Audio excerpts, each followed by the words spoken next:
بسم اللہ الرحمن الرحیم۔ الصلاۃ والسلام علیک یا سیدی یا رسول اللہ وعلی آلک واصحابک یا سیدی یا حبیب اللہ۔ معزز سامعین کرام، السلام علیکم ورحمۃ اللہ وبرکاتہ۔ آج جو ہم درود شریف کی نسبت سے واقعہ آپ لوگوں کی خدمت میں پیش کرنے جا رہے ہیں، یہ واقعہ درود شریف کی مشہور و معروف کتاب آب کوثر سے لیا گیا ہے۔ حضرت ابو عبداللہ رضا اپنی کتاب تحفہ میں لکھتے ہیں کہ بغداد میں ایک شخص فقیر، حاجت مند، صابر اور عابد رہتا تھا۔ ایک دن وہ رات کو نماز کے لیے اٹھا تو اس کے بچے بھوک کی وجہ سے رو رہے تھے۔ جب وہ نماز سے فارغ ہوا تو اس نے اپنے بچوں اور بیوی کو بلایا اور کہا، بیٹھو اور اللہ تعالیٰ کے پیارے حبیب صلی اللہ علیہ وآلہ وسلم پر درود پاک پڑھو اور دیکھو کہ اللہ تعالیٰ کیسے درود پاک کی برکت سے ہمیں غنی کرتا ہے، اپنے فضل و کرم سے، اپنے احسان سے۔ لہذا وہ سب بیٹھ گئے اور درود پاک پڑھنا شروع کر دیا۔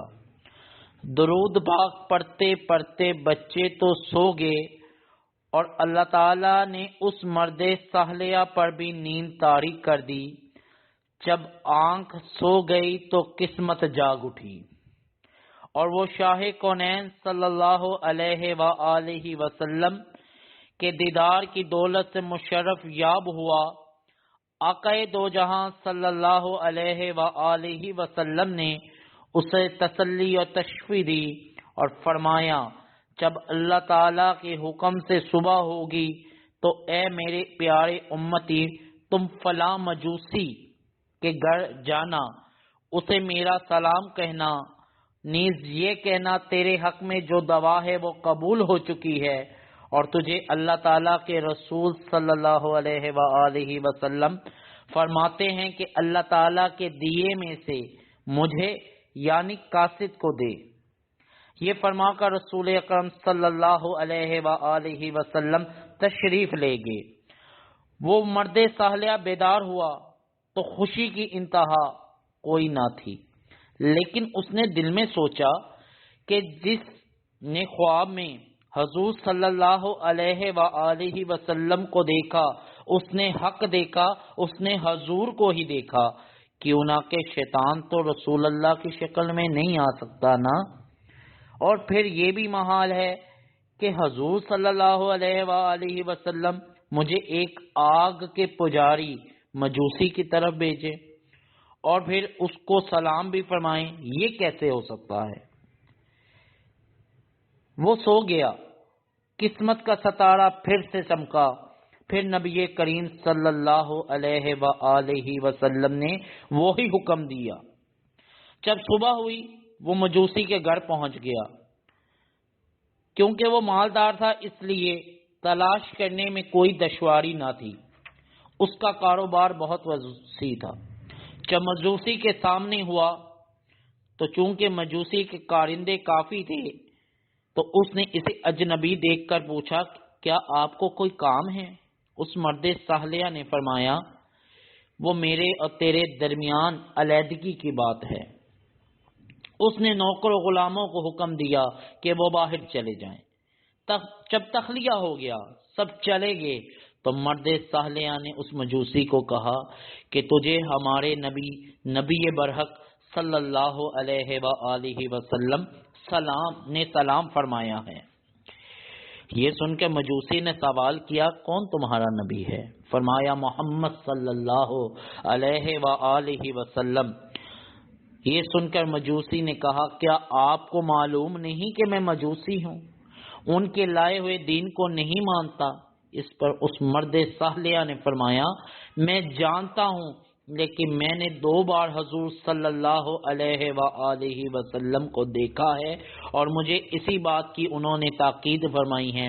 یہ سن کر مجوسی نے اللہ تعالیٰ کی قسم دلائی کہ کیا واقعی تمہیں تمہارے نبی نے بھیجا ہے؟ اس نے کہا اللہ تعالیٰ شاہد ہے، مجھے یہی فرمایا گیا ہے۔ پھر مجوسی نے پوچھا اور کیا کہا ہے؟ اس نیک مرد نے کہا حضور صلی اللہ علیہ وآلہ وسلم نے مزید یہ فرمایا ہے کہ تو اللہ کے دیے ہوئے میں سے مجھے کچھ دے اور یہ کہ تیرے حق میں کی گئی دعا قبول ہو گئی ہے۔ اس مجوسی نے پوچھا کیا تجھے معلوم ہے دعا کون سی ہے؟ صالح مرد نے کہا نہیں، مجھے علم نہیں۔ پھر مجوسی نے کہا میرے ساتھ اندر چل، میں تجھے بتاؤں وہ کون سی دعا ہے۔ جب وہ اندر گیا، وہ دونوں بیٹھے تو مجوسی نے کہا آپ اپنا ہاتھ بڑھائیے تاکہ میں آپ کے ہاتھ پر اسلام قبول کروں۔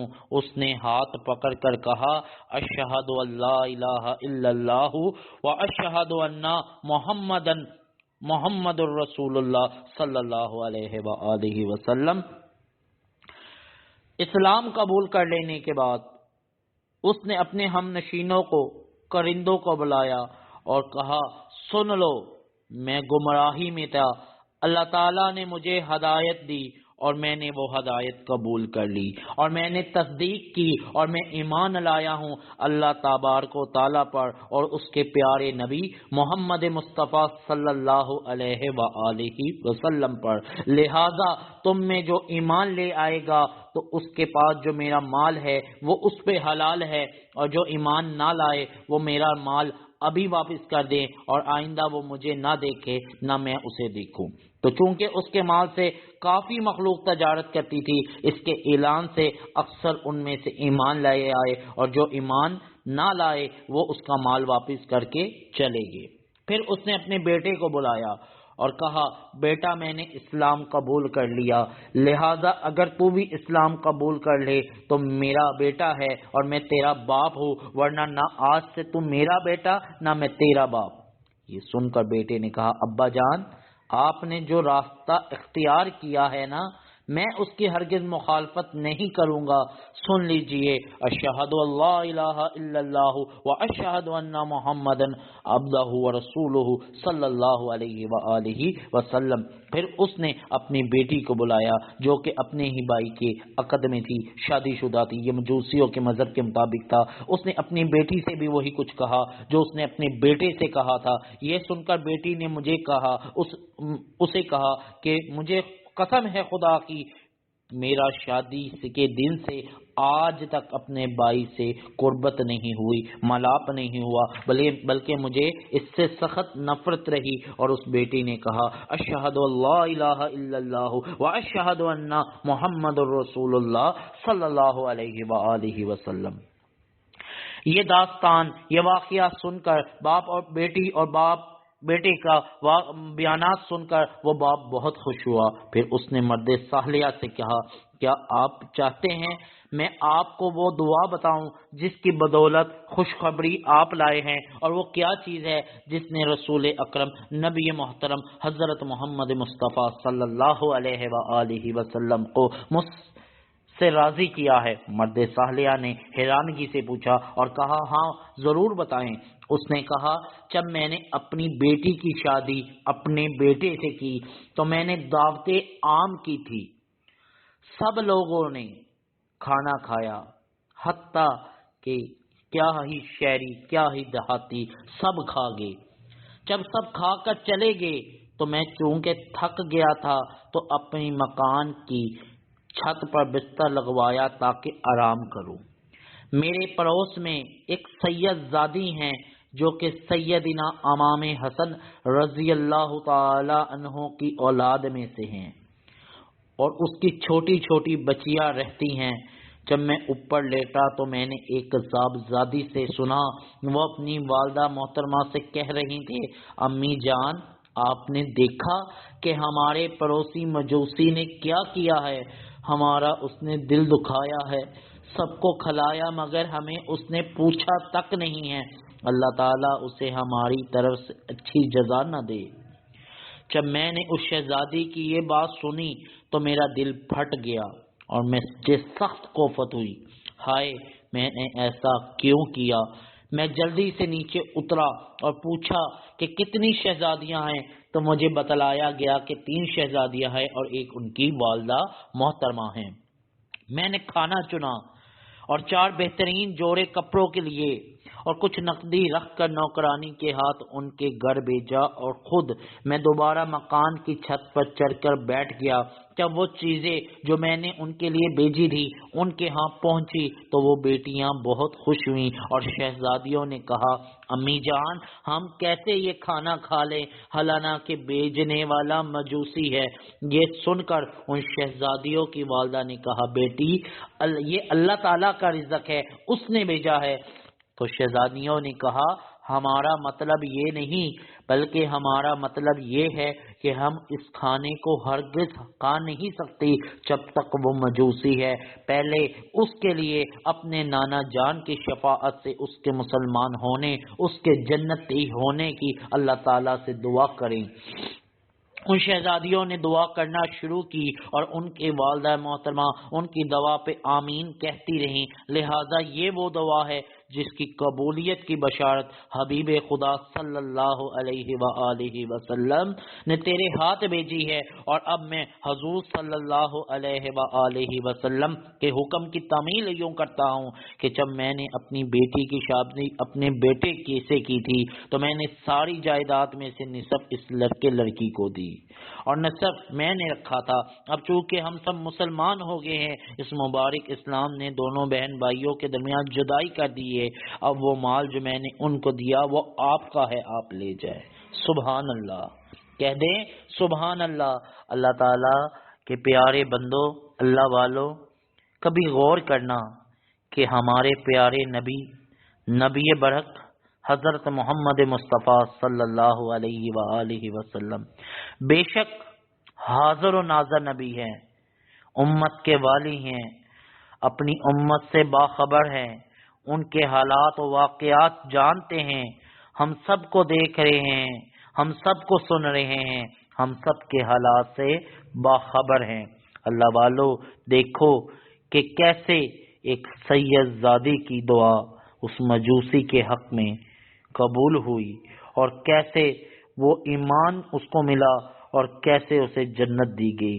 اس واقعہ سے یہ سبق ملا کہ سادات کرام کی خدمت سے اللہ تعالیٰ اور اس کے پیارے رسول صلی اللہ علیہ وآلہ وسلم راضی بھی ہوتے ہیں، ان کے عوض جنت بھی ملتی ہے، شفاعت بھی نصیب ہوتی ہے، اور نبی کریم صلی اللہ علیہ وآلہ وسلم اپنی امت کے ہر فرد سے واقف ہیں۔ سبحان اللہ، کہہ دے سبحان اللہ۔ اللہ والو، جو درود شریف پڑھتا ہے اللہ کے پیارے حبیب اسے بھی جانتے ہیں، اور جو اس کی امت ان کی امت میں شامل ہے نا، اللہ تعالیٰ کے پیارے حبیب اسے بھی جانتے ہیں۔ ہماری پریشانیاں، ہمارے غم، ہمارے دکھ کچھ بھی ان سے پوشیدہ نہیں، نہ ہمارے گناہ ان سے پوشیدہ ہے، نہ ہماری نیکیاں ان سے پوشیدہ ہے۔ اللہ والو، اب آئیو کوشش کریں کہ اللہ کہ پیارے حبیب اپنے پیارے نبی کریم حضرت محمد صلی اللہ علیہ وآلہ وسلم کو راضی کریں، سنتوں پہ عمل کریں، کثرت سے درود و سلام پڑھیں اور ناموس رسالت پہ پہرا دیں۔ یہ ہمارے ایمان کا تقاضا